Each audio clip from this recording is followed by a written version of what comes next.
Davi, que escreve o primeiro livro de Salmos, vocês sabem que os Salmos são 150 poemas, escritos num período de 1000 anos aproximadamente. Você tem poemas de Moisés, você tem poemas pós-cativeiro babilônico. Então foram poemas que foram compostos por vários escritores, como Davi, Asaf, os filhos de Coré, Salomão, Moisés e outros autores anônimos. E assim como os livros da lei estão divididos em 5 livros do Pentateuco, também Salmos estão divididos em 5 livros, de 1 a 41, 42 ao 72, 73 ao 89, 90 ao 106, 107 ao 150. Nesse primeiro livro, de 1 a 41, basicamente todo ele foi escrito por Davi. E nos capítulos, ou melhor, nos Salmos 22, 23 e 24, nós temos uma importante trilogia. Essa trilogia pode ser chamada assim: no 22 ele é o Salvador, no 23 ele é o pastor, e no 24 ele é o soberano. Então você tem a cruz,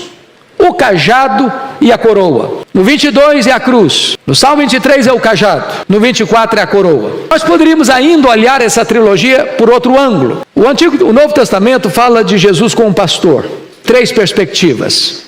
Primeiro, João 10, 11, ele é o bom pastor. Hebreus 13, 20, ele é o grande pastor. 1 de Pedro 5, 4, ele é o supremo pastor. Então no Salmo 22, ele é o bom pastor que deu a vida pelas ovelhas. No Salmo 23, ele é o grande pastor que vive para as ovelhas. E no Salmo 24, ele é o supremo pastor que voltará para as ovelhas. Essa trilogia está claramente posta aqui no livro de Salmos. Então o Salmo 22 está ligado a João 10, 11.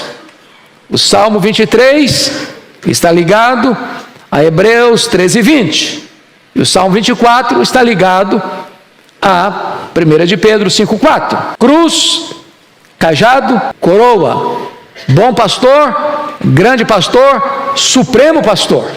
Então é sobre o Salmo 22 que agora eu gostaria de trabalhar com vocês, o primeiro salmo dessa trilogia. Se vocês atentaram para a leitura do texto, percebem que Davi não está falando dele mesmo. É impossível que tenha falado dele mesmo. Não consta em lugar nenhum na biografia de Davi que suas mãos foram furadas, seus pés foram vazados. Não consta em lugar nenhum da biografia de Davi que suas vestes foram repartidas. Portanto, esse salmo é um salmo profético e um salmo messiânico. Quando Pedro está pregando em Jerusalém, lá no capítulo 2, versos 29 ao 31, Pedro vai dizer que Davi era um profeta, e ele está apontando para o filho dele, porque fora prometida a ele que não faltaria no trono um descendente dele, e o descendente dele, chamado filho de Davi, é aquele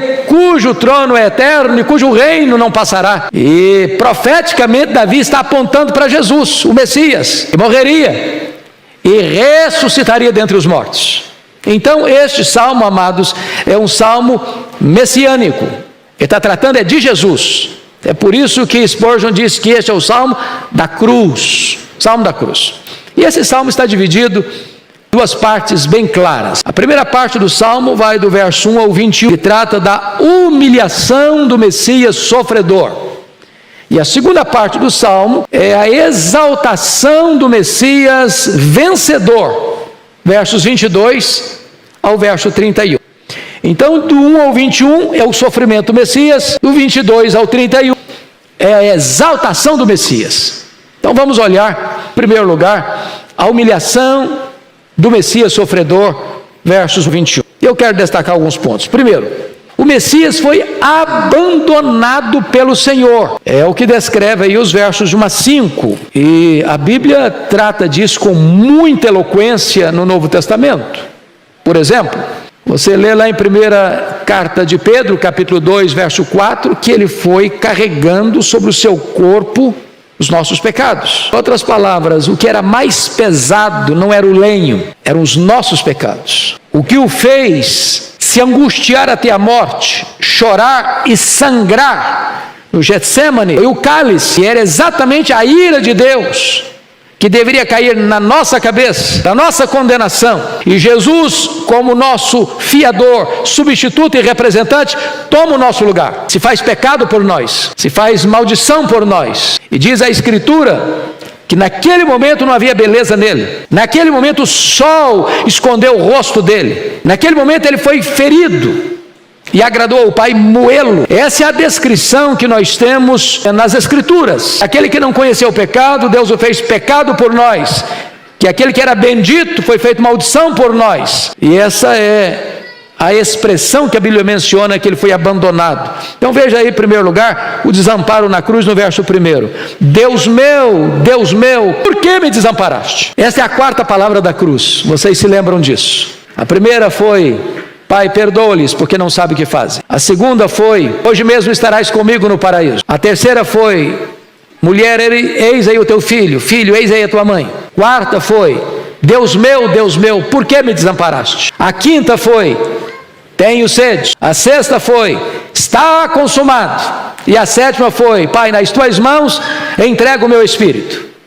Então o verso 2, o verso 1 foi exatamente a expressão que Jesus empresta do Salmo 22 na cruz: Deus meu, por que me desamparaste? E aqui está o grande mistério do Evangelho, irmãos, é que o amado Filho de Deus, quem o Pai tem todo o seu prazer, quem o Pai se deleita e se deleitou e há de se deleitar por toda a eternidade, naquele momento ele foi desamparado, nosso benefício, para que nós não fôssemos desamparados por toda a eternidade. Naquele momento, Jesus estava ocupando o nosso lugar, como nosso representante, como nosso fiador. Aqui está, irmãos, uma das doutrinas mais sublimes da Bíblia, que nós chamamos a doutrina da expiação. Se você nunca entender a doutrina da expiação, você não consegue valorizar o que foi o sacrifício de Cristo na cruz. Tem gente que até hoje pensa que Cristo morreu na cruz para possibilitar a nossa salvação. Apenas isso. Mas foi muito mais do que isso. Cristo não morreu na cruz apenas para possibilitar a sua salvação. Cristo morreu na cruz em seu lugar, seu favor, como seu fiador, como seu representante. Ele morreu por você, ele morreu pelos seus pecados. Ele estava ali quitando a sua dívida. Então, ele morreu a nossa morte. Morreu para salvar você, não apenas para possibilitar a sua salvação.